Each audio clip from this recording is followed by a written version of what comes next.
ذرا ایک لمحے کے لیے تصور کریں، شادی کی پہلی رات ہے، دلہن تیار ہو کر اپنے شوہر کا انتظار کر رہی ہے، مگر کمرے میں جانے والا شوہر دلہن کی بجائے اس کی چھوٹی بہن کے پاس بھیجا جاتا ہے۔ جی ہاں، ایک ایسا ملک، ایک ایسا قبیلہ جہاں شوہر بیوی کے ساتھ نہیں بلکہ اس کی بہن کے ساتھ شب گزارتا ہے اور اسے رسم کہا جاتا ہے۔ جی ہاں، یہ ایک حقیقت ہے، نائجیریا کی ایک ایسی خفیہ رسم جس پر دنیا آج بھی حیران ہے۔ مگر سوال یہ ہے کہ کیا یہ محبت کا امتحان ہے یا حیا کا قتل؟ ونڈرز نیور سین کے معزز سامعین اکرام، السلام علیکم۔ نائجیریا ایک گوناگون ثقافتوں اور روایات کا ملک ہے جہاں 250 سے زائد قبائل اور اقوام آباد ہیں، جن میں سب سے نمایاں یوروبا، اگبو اور ہاؤسا قبائل ہیں۔ ہر قبیلے کی اپنی روایات، رسومات، عقائد اور شادی سے متعلق مخصوص رسومات ہیں۔ نائجیریا کے ان قبائلی روایات میں سے ایک قدیم رسم کا ذکر ملتا ہے جسے مقامی زبانوں میں مختلف ناموں سے جانا جاتا ہے، لیکن بین الاقوامی طور پر اسے اکثر sleeping with the bride sister یعنی دلہن کی بہن کے ساتھ شوہر کا شب گزارنا کہا جاتا ہے۔ یہ رسم بعض علاقوں میں علامتی ہے تو کہیں جسمانی۔ ہر علاقے میں اس کی تفصیل، نیت اور عمل کا طریقہ مختلف ہے، لیکن بنیادی خیال ایک جیسا ہے: خاندان کے اندرونی رشتوں کی مضبوطی اور شوہر کی نیت کی آزمائش۔ جب ہم اس رسم کو محض بدنیتی یا غیر اخلاقی عمل سمجھنے لگتے ہیں تو ہم اس کے تاریخی اور سماجی پس منظر سے آنکھیں بند کر لیتے ہیں۔ در حقیقت اس رسم کی بنیاد کئی قبیلوں میں اعتماد، عزت اور وفاداری کی آزمائش پر رکھی گئی تھی۔ دلہن کی چھوٹی بہن شادی کی رات دولہے کے ساتھ وقت گزارتی ہے، بعض علاقوں میں صرف ایک ہی کمرے میں رہنے کی حد تک، جبکہ کہیں اسے جسمانی تعلق کا حق بھی دیا جاتا ہے۔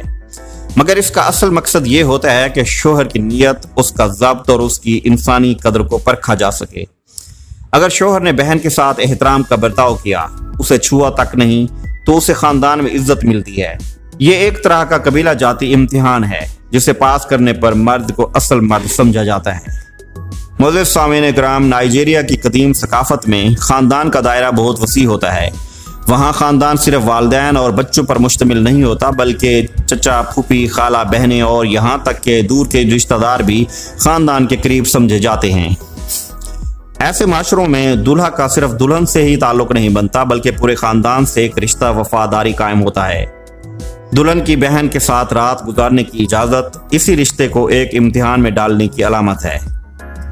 کچھ مقامات پر یہ رسم صرف قربت یا بات چیت کی حد تک ہوتی ہے، جس میں دولہا کو اپنی نرمی، شائستگی اور جذبات پر قابو دکھانا ہوتا ہے، اور اگر وہ ایسا نہیں کرتا یا حد پار کر لیتا ہے تو خاندان میں اسے کمتر اور ناقابل اعتبار سمجھا جاتا ہے۔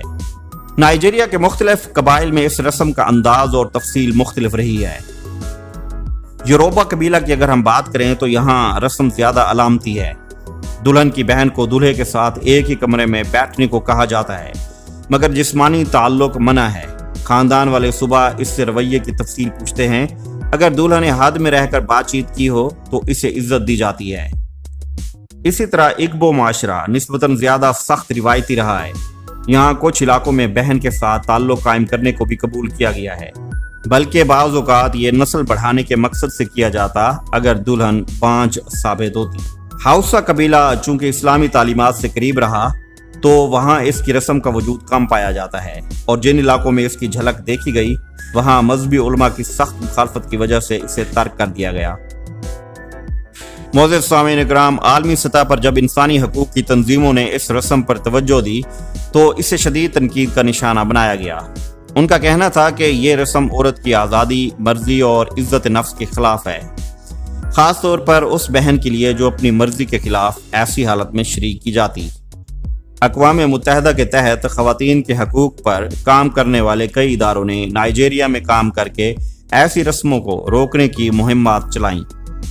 ان کے مطابق اس رسم میں لڑکی کو صرف آزمائش کا ذریعہ سمجھا جاتا ہے، اس میں رضامندی کا تصور نہیں ہوتا۔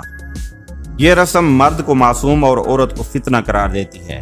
اسلام اور عیسائیت دونوں مذاہب نائجیریا میں بڑے پیمانے پر مانے جاتے ہیں۔ ان مذاہب نے اس رسم کی سختی سے مخالفت کی ہے۔ اسلامی تعلیمات کے مطابق نکاح ایک مقدس معاہدہ ہے جو صرف شوہر اور بیوی کے درمیان جائز تعلقات کی اجازت دیتا ہے۔